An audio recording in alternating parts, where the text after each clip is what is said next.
Happy Wealth Wednesday. So excited, Bonnie, to have you here today to speak with us. You have been just a revolutionary in the startup space for a long time with Startup One Stop and just a super connector in your own right. So I'm very excited to have you here. What got you into the space? Like the space of helping founders startup invest, angel investing. Sounds like this is the origins. It was the origins, so I was talking about the web and they said, of course, we're going to have a category for the web. And I said, well, by the time we do this festival, which is still several months away, the web's going to take over. Like I said, heresy. It was heresy. There was a reporter there named Michael Prance who was writing for, what was it called, PC Week? And then was hired away he asked if he could cover the meeting. And I said, sure. And he came to talk to me afterwards and he said, you really think the web's going to take over? I said, oh, it's going to be all about the web. CD-ROM, all going away. Heresy. So he did his article about the web, and how the rise of the web. And he ended up being hired away by Time Inc. And when the article came out, I started getting a phone call from this guy. All he wanted to talk about was the web. And he used to call me daily to the point where they said, oh, it's your boyfriend. It was Steve Jobs. Steve Jobs saw what I saw. In fact, we were putting together our advisory board, and like I said, it was a who's who, and there was one spot left, and everybody wanted that spot just to be in the same room with everybody else. And I gave it to this college student who I'd been swapping emails with, who didn't even have a company. And I said, oh, I gave him the last spot, and he said, I don't even have a company. I said, oh, you're right. He said, I can't afford to fly in for meetings. I said, I'll have them sponsored. It was Jerry Yang who founded Yahoo. And they wanted me to kick him off the board because he was just a college student. How did you even get into this space? Like, so you graduate college, and how do you get into this world? Like, what was that first step? Oh, this woman who I knew wanted to start this awards festival and conference. And she needed a writer. So she said, oh, you have to start writing all this stuff. I said, we need an advisory board. We need experts from the industry. So we built this thing up. It was a great party too. Wow. That's fantastic. So you graduate college, you start this award ceremony. Oh, no, I had a few jobs. I was in the entertainment industry in the interim. Fantastic. And then this is the origins of like the web and the people creating the web, and then the rest is history. So that's how you got into the space. And so what role do you play in the wealth space now, and why is that important? In the wealth space? Well, I am tangentially attached to some funds, which I never talk about, which I really don't talk about, because I more or less look for investments for them. So it sounds like you're an incredible spotter. In the wealth space, you're both helping funds find and connect these new ideas, and then also helping founders tell their story. Yes. To get the funding and to connect these investors. And my follow-up question for that would be, what are you paying attention to right now when you think about, what's coming? What are some of the things you're following, and where you think the world is going? I'm working with one product right now, and it's aimed at children, and I love it. And yes, there is an interactive component, but it's not Internet of Things. They're not tracking the child every second. So what do you think is the most exciting thing that you've learned in your journey of helping startup founders, being an angel investor, that you would want to share? Sometimes easy to find a superstar. I'll tell you one of my favorite stories. I mentored ERA, Entrepreneurs Roundtable Accelerator, and there was a time when when they chose the cohorts, they would invite all the mentors and investors to come and meet the new class, and see who they can help, so they could mentor directly. And so they're getting up there and, they do their presentation, which of course changes a lot by demo day. But there was this one founder who had a company called Consigned, and he's there and he's juggling. He's juggling. And he's talking about Consigned, and I was just watching him juggle. And he was talking about how he paid his way through college by juggling. And so I went over to him afterwards and I said, I don't really understand what your company does, but you're a rock star. You're a rock star. You're going to make it. Mm-hmm. My money's on you. Well, I don't know if I should talk about this, but a little bit before demo day, he was sitting next to Phil. His name was Neil.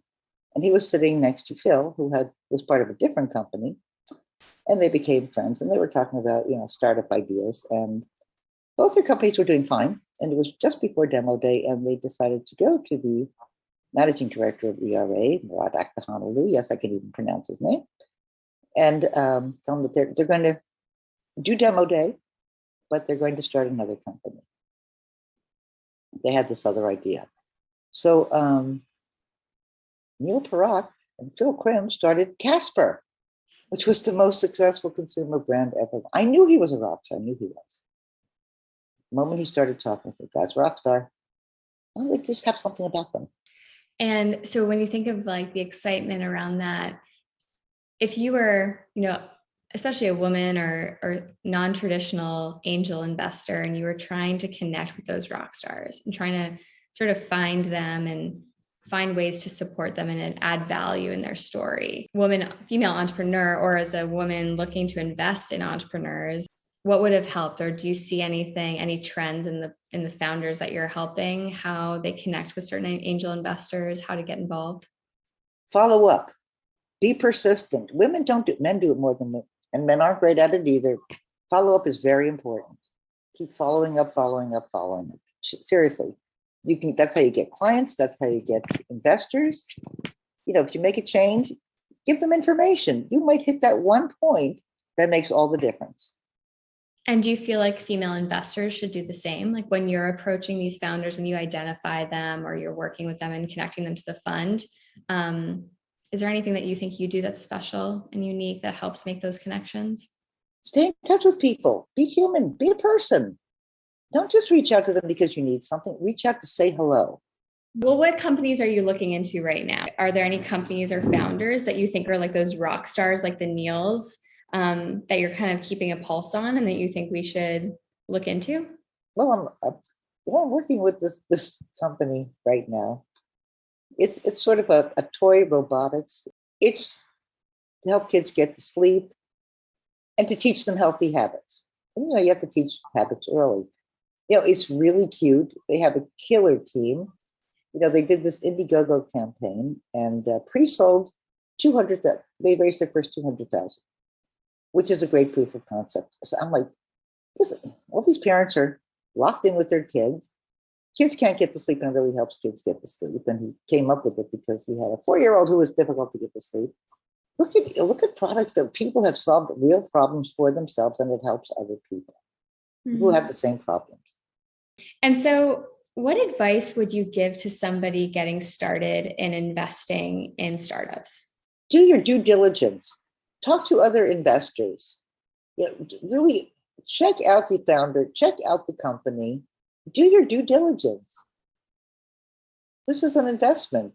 Treat it the same way you would any investment. What's the traction? What's the team? Who? Meet them, talk to them, look at their financials, see what they're planning on doing. What are their long-term projections? What's their long-term vision?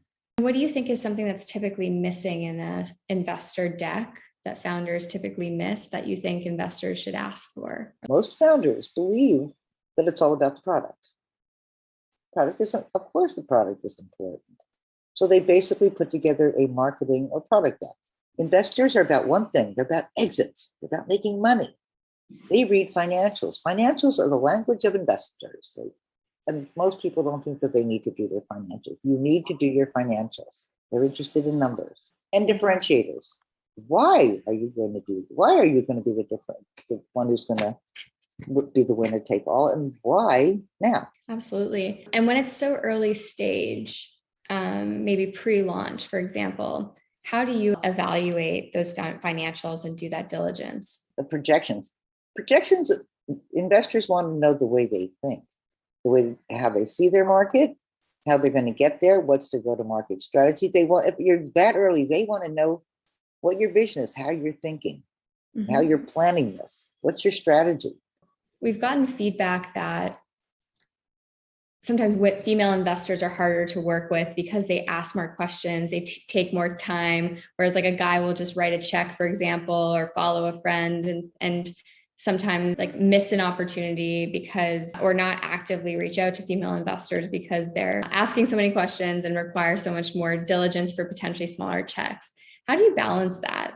The combination of doing your diligence, because as you mentioned, it's an investment, treat it like any investment, but also making sure it's not too onerous on the founder, or that you kind of lose the opportunity to invest.